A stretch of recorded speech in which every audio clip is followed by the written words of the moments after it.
वक्रतुंड महाकाय सूर्यकोटि समप्रभ निर्विघ्नं कुरु मे देव सर्वकार्येषु सर्वदा। प्रेम से बोलिए गणेश जी महाराज की जय हो। प्रिय भक्तजनों, कैसे हैं आप सभी। मैं नीलम आप सभी का एक बार फिर से हार्दिक स्वागत करती हूँ आपके अपने चैनल प्रभु भक्ति संगीत में। भक्तजनों, आज बुधवार का दिन है। बुधवार का दिन विघ्नहर्ता भगवान गणेश और बुध ग्रह को समर्पित है। यह दिन विशेष रूप से बुद्धि, वाणी और व्यापार में सफलता पाने के लिए शुभ माना जाता है। बुध ग्रह के शुभ प्रभाव से मनुष्य की विचार शक्ति तीव्र होती है और जीवन में स्थिरता आती है। बुधवार को कथा सुनने और व्रत रखने से बुध दोष दूर होता है और समृद्धि का मार्ग खुलता है। पुराणों में भगवान गणेश जी की भक्ति शनि सहित सारे ग्रह दोष को दूर करने वाली बताई गई है। इसलिए बुधवार के दिन भगवान गणेश की उपासना करने के अलावा कथा का श्रवण करने से व्यक्ति का सुख सौभाग्य बढ़ता है और उसके जीवन से सभी तरह की रुकावटें दूर होती हैं। और बुधवार की कथा हमें सिखाती है कि ज्ञान और समझ से जीवन में हर समस्या का समाधान संभव है। तो चलिए शुरू करते हैं बुधवार की व्रत कथा। बहुत समय पहले की बात है। एक साहूकार का नया नया विवाह हुआ था। उसकी पत्नी अपने मायके गई हुई। नया नया विवाह था, नई नई उमंग थी। साहूकार का परिवार भी कुछ खास बड़ा नहीं था। जो भी रिश्तेदार थे उनके घर से बहुत दूर थे। अब साहूकार को अकेलापन खाया जा रहा था। उससे रहा नहीं गया और वह जा पहुंचा अपनी ससुराल। ससुराल में उसकी खूब आवभगत हुई। अगले ही दिन साहूकार ने कह दिया कि विदाई की तैयारी कर लीजिए, हमें निकलना है। अब संयोगवश उस दिन बुधवार का दिन था। सास ससुर ने अपनी दामाद को समझाने का बहुत प्रयास किया कि बेटा, आज बुधवार का दिन है, इस दिन बेटी की विदाई नहीं करने का रिवाज होता है। बेटी की विदाई तो क्या, किसी भी शुभ कार्य के लिए यात्रा पर जाना शुभ बुधवार के लिए शुभ नहीं माना जाता। लेकिन साहूकार नहीं माना और कहा, मैं इन सब बातों को नहीं मानता, आप हमें जाने का आशीर्वाद दीजिए। अब अपने दामाद के आगे सास ससुर की भला कहाँ चलने वाली थी। मन में सोचकर उन्होंने बड़ी तैयारी कर दी और बेटी की विदाई कर दी। आगे चलते चलते रास्ते में साहूकार की पत्नी को जोर से प्यास लगी। साहूकार जैसे ही पानी के लिए गया और जल वापस लेकर लौटा तो देखा और हैरान हो गया कि उसकी हमशक्ल कोई व्यक्ति गाड़ी में पत्नी के बगल में बैठा हुआ है। उसकी पत्नी भी एक शक्ल के दो व्यक्तियों को सामने देखकर परेशानी में पड़ गई कि यह उसका पति कौन सा है। जैसे ही साहूकार ने पत्नी के पास व्यक्ति से पूछा कि वह कौन है, तो पलटकर उसने जवाब दिया, भैया, मैं तो उस नगर का साहूकार हूँ और पत्नी को लेकर जा रहा हूँ। तुम बताओ, तुम कौन है और मेरी पत्नी पर तुम अधिकार क्यों जमा रहे हो। ऐसे बहस करते करते दोनों में विवाद बढ़ गया। विवाद को देखते हुए राज्य के सिपाही वहां पहुंचे और साहूकार को पकड़ लिया। अब सिपाही भी चक्कर में पड़ गए कि दोनों की शक्ल सूरत तो एक समान है। उन्होंने साहूकार की पत्नी से पूछा कि बताओ, इनमें से तुम्हारा पति कौन है। अब बेचारी भला क्या जवाब देती। तब साहूकार ने हाथ जोड़ कर लिए और भगवान से विनती की, हे भगवान, यह आपकी कैसी माया है। तभी आकाशवाणी हुई कि मूर्ख, याद कर, कुछ समय पहले तूने ही तो अपने सास ससुर की आज्ञा ना मानकर भगवान बुद्ध का अपमान किया और बुधवार के दिन तू अपनी पत्नी को लेकर चल पड़ा, जबकि तुझे इस दिन नहीं जाना चाहिए था। ये स्वयं बुद्धदेव हैं जो तुम्हें सबक सिखाने के लिए तुम्हारे वहवेश में आए हैं। तब साहूकार ने सच्चे मन से क्षमा मांगी और भविष्य में कभी ऐसा ना करने का वचन दिया और बुधवार को नियम पूर्वक व्रत करने का संकल्प लिया।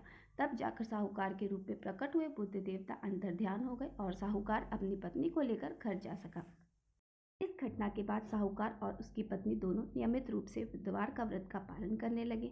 मान्यता है, जो भी व्यक्ति इस कथा को कहता है, सुनता है, पढ़ता है, उसे बुधवार के दिन यात्रा पर कोई भी दोष नहीं लगता और समस्त सुखों की प्राप्ति होती है। बुध ग्रह की शांति और सर्व सुख के इच्छुक स्त्री पुरुष बुधवार के दिन इस व्रत को कर सकते हैं। ज्ञान, बुद्धि, कार्य, व्यापार आदि में उन्नति के लिए बुधवार का व्रत बहुत ही शुभ और फलदायी माना जाता है। आज के दिन बुद्ध देवता के साथ साथ भगवान गणेश जी की पूजा का विधान है। यह थी बुधवार व्रत कथा। अब सुनिए गणेश जी भगवान की कहानी, क्योंकि गणेश भगवान की कहानी के बिना हर व्रत कथा अधूरी होती है।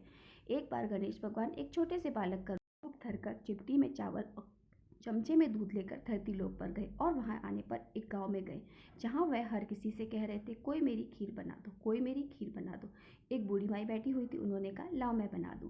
अब वह छोटा सा बर्तन चूल्हे पर चढ़ने लगी। तब गणेश जी ने कहा, दादी माँ, छोटी सी भगवानी मत चढ़ाओ, आपके घर में तो सबसे बड़ा वाला बर्तन है, वही चढ़ा दो। बूढ़ी माई ने बालक का मन रखने के लिए वही किया और घर के भीतर गई और घर का सबसे बड़ा भगोना लेकर चूल्हे पर चढ़ा दिया। वह देखती रह गई कि उसमें जो थोड़े से चावल थे उस बड़े बर्तन में उन्होंने जैसे ही डाले वो तो पूरा का पूरा भर गया।